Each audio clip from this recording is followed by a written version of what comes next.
easy to read version. And here's what it says. Give all your worries to him because he cares for you. During the midst of this coronavirus, this pandemic, I simply want to share with you a word that I believe will be a blessing to you. I want to talk about casting cares in the face of the coronavirus. Casting cares in the midst of this coronavirus. You may be seated, those who are part of the production, if you would, this live stream of our service, our essential workers. Amen. Here's the one thing about the essential workers here at the Mount as we want to get this word out. We can still say amen.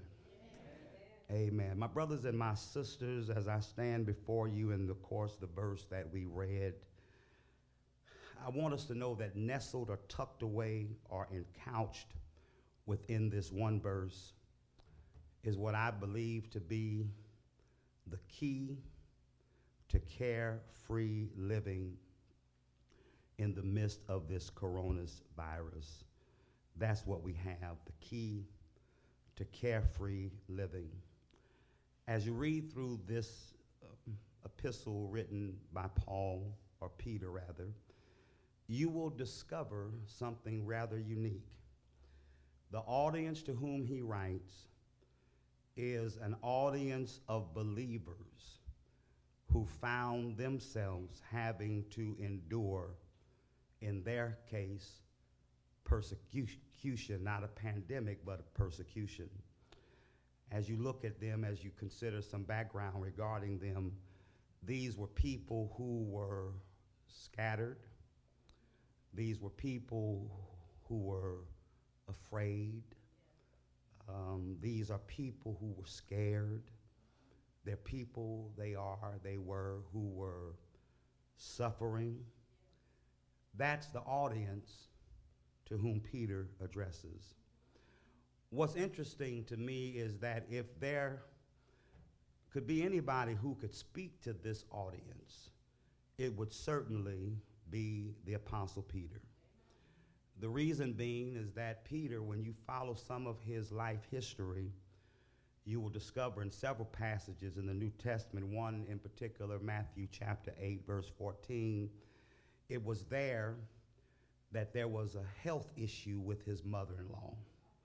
Her health was failing, and of course, Jesus healed her. If anybody could talk about being afraid or worried or cares or troubles, it's Peter. Luke chapter 5, here he is, along with the Lord and other disciples, that the Lord allows them to have a massive catch of fish just by simply obeying the voice of Jesus. He could talk about the care of God.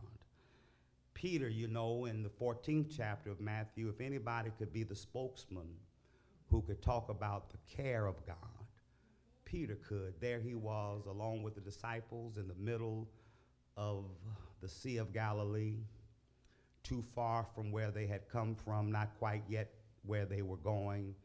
And in the middle of that, an upheaval, a storm, if you would, arose.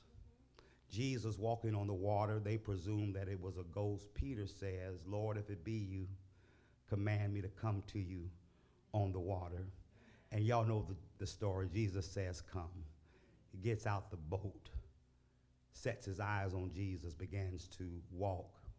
And of course, you see something interesting in that story, that as long as Peter kept his focus on the Lord in the midst of the storm, he was able to float, able to float. He was able to float as long as he kept his eyes on the Lord. In the midst of the storm, he was able to hang. Have I got a witness? If anybody could talk about the care of God, all I'm saying is that it is Peter.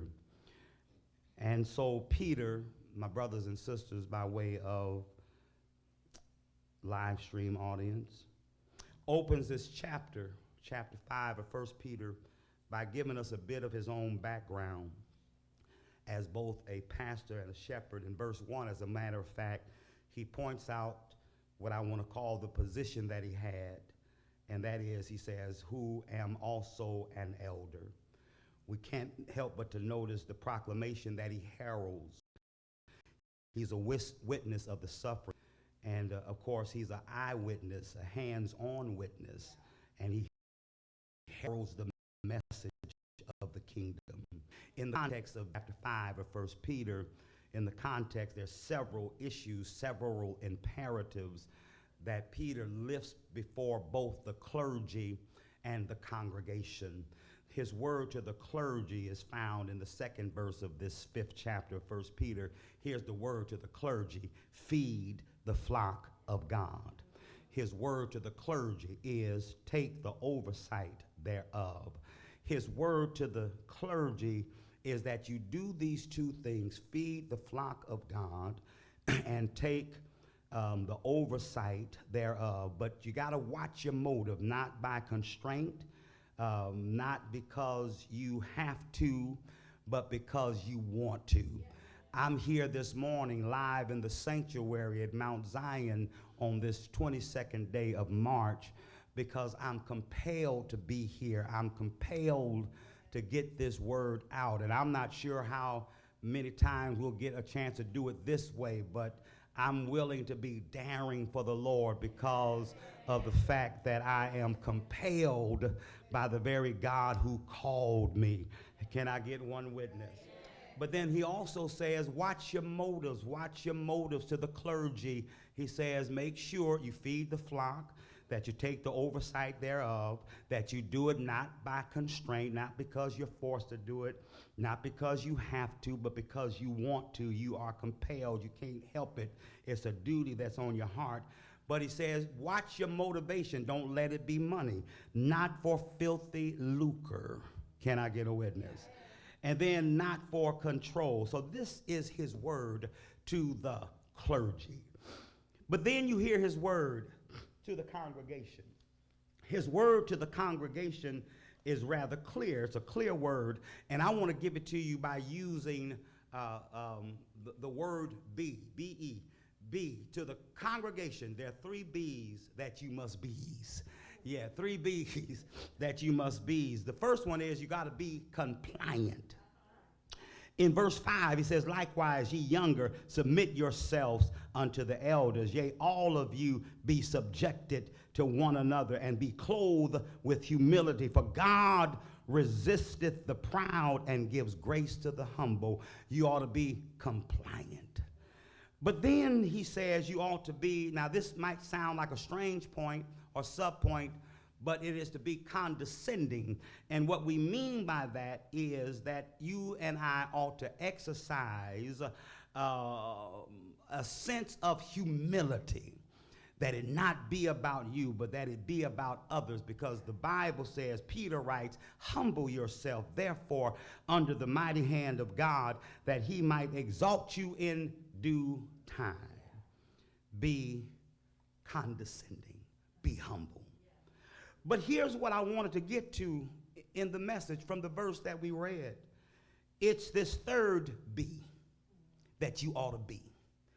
Not only should you be compliant, not only should you be condescending in the sense of being humble, self-condescending, but here's the third B, be calm. In the face of this coronavirus, be calm. And here's the calm. As a matter of fact, let me give you a quote from Chuck Swindoll. Chuck Swindoll suggests the following formula that I like to say that is a part of this being calm business. Here's what it says. He says, submission plus humility minus worry equals relief. I think I ought to say that again. Chuck Swindoll writes, he suggests this formula that says that submission plus humility minus worry equals relief, in that order. So in the text of 1 Peter chapter 5, verse 7, Peter addresses and deals with